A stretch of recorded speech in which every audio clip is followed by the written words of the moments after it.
Assalamualaikum warahmatullahi wabarakatuh.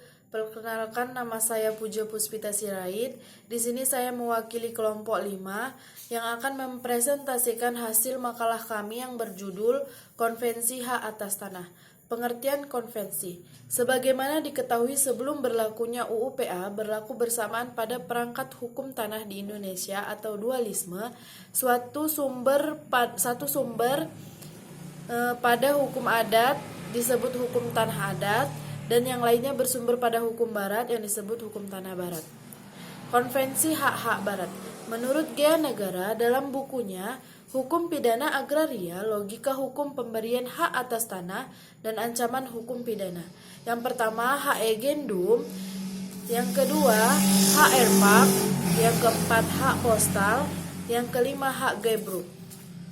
Konvensi Hak-Hak Adat.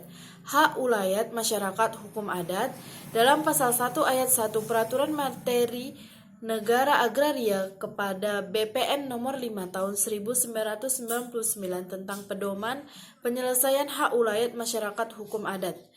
Yang B, hak-hak perorangan atau individual atas tanah. Hak ini pada dasarnya merupakan suatu hubungan hukum antara perorangan atau badan hukum dengan bidang tanah.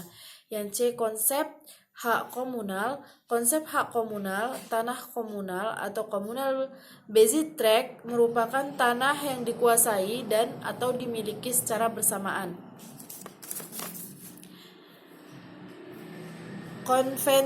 Konversi atas tanah swapraja. B.F. Sihombing yang mengutip pendapat Dirman dalam bukunya Perundang-undangan Agraria di seluruh Indonesia mengatakan bahwa yang dimaksud dengan tanah-tanah swapraja yaitu dahulu yang disebut dengan tanah raja-raja atau Zelbesturende Latshapen pemerintah swapraja di Sumatera Timur serta di wilayah Forstenlanden atau Yogyakarta dan Surakarta di Sumatera Timur, yakni Kesultanan Delhi, dikenal 4 jenis hak-hak ciptaan pemerintah swapraja. Yang pertama Grand Sultan, yang kedua Grand Controller, yang ketiga Grand Delhi Majapahit, yang keempat hak konsesi. Asas-asas hukum agraria. Asas-asas kebangsaan pasal 1 UUP pasal 1, seluruh wilayah Indonesia adalah kesatuan tanah air dan seluruh rakyat Indonesia yang bersatu sebagai bangsa Indonesia. Seluruh bumi air dan ruang angkasa termasuk kekayaan alam yang mengandung di dalamnya adalah wilayah Republik Indonesia.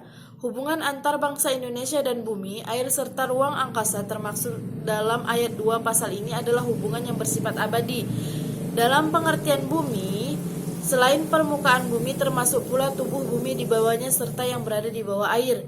Yang dimaksud dengan ruang angkasa ialah ruang di atas bumi dan air tersebut pada ayat 4 dan 5.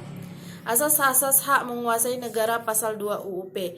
Atas dasar ketentuan dalam pasal 33 ayat 3, hak menguasai dari negara termasuk dalam ayat 1 pasal ini memberikan wewenang.